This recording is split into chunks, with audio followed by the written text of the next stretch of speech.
तन सिंह की अंतिम यात्रा में इतने लोग इकट्ठा हो गए कि बाड़मेर की सड़कें भी छोटी लगने लगी। आम आदमी से लेकर बड़े बड़े अधिकारी और जनप्रतिनिधि भी इनकी अंतिम यात्रा में शामिल होने के लिए पहुंचे।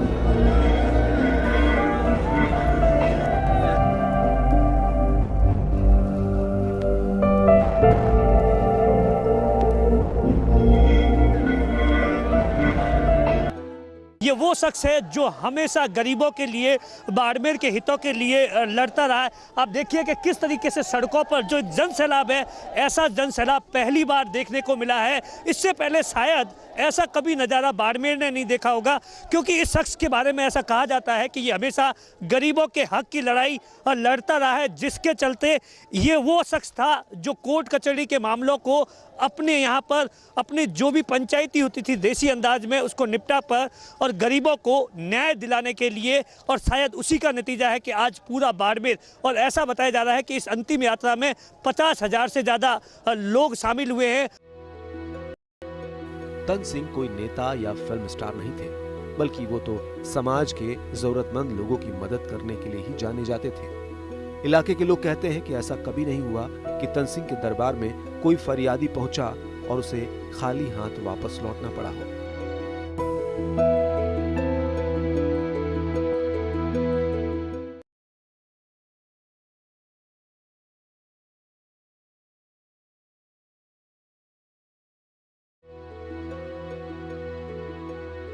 कोर्ट कचहरी में चल रहे कई मामलों को भी वो चुटकियों में सुलझा देते थे।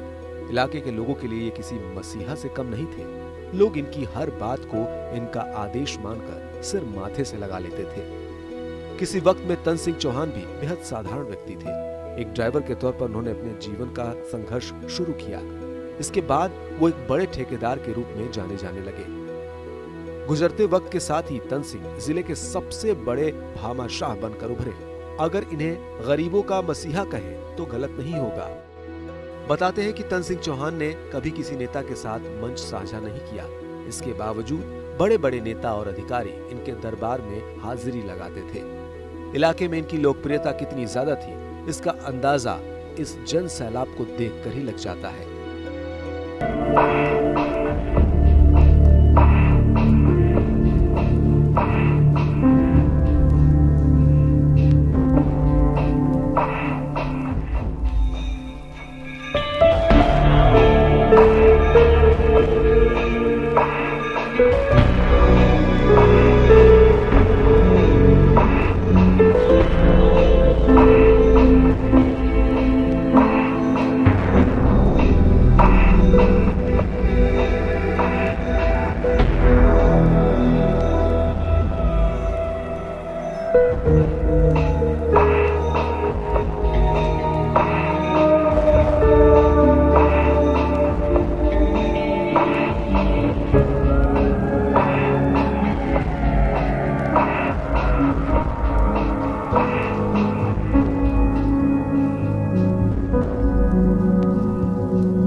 कार्यक्रम रखे।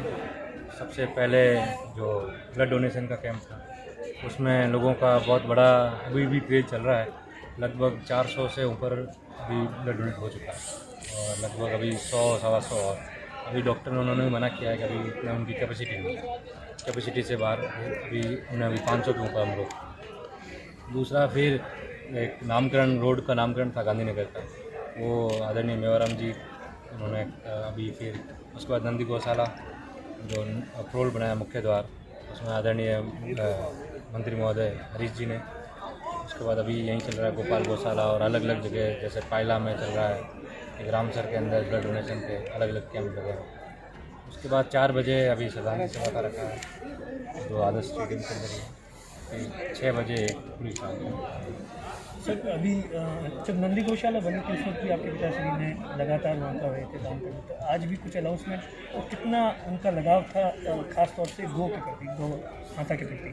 गौ के प्रति उनका हमेशा लगाव रहा था उन शुरुआत से उनका। तो जैसे उन्होंने पहले भी मुख्य द्वार का, अभी हमने आज ही मंत्री महोदय के हाथ में 11 लाख का चेक दिया है गौशाला के लिए।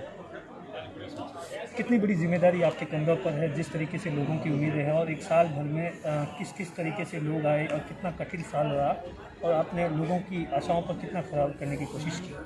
ज़रूर लोगों की उम्मीदें तो मेरे पिताजी से जुड़ी हुई थी, तो हम दोनों भाई कोशिश कर रहे हैं पूरी उनके कर्म जो चल रहे थे उनको कंटिन्यू करें।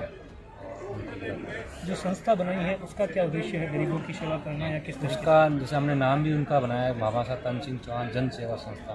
जो जन सेवा के लिए जो काम होंगे वो उस संस्थान से होंगे। सर लोगों का सुबह से कितना जुड़ाव देखने को मिला? लोगों का सर आप देखिए, आप लोग देख ही रहे हैं, सुबह यहाँ पे ब्लड डोनेशन के कैंप हो या रोड का नामकरण हो या अभी वहाँ मुख्य द्वार के लिए, और लगभग अभी लोगों का और भी फ़ोन आ रहे हैं कि जो 4 बजे वाला है ये मेन प्रोग्राम है हमारा, तो 4 बजे में लोगों का बहुत बड़ा हमारे सबके लिए हमारा।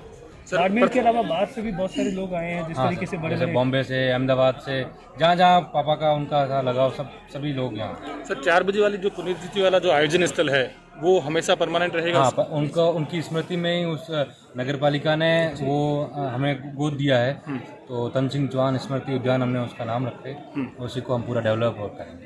ठीक है।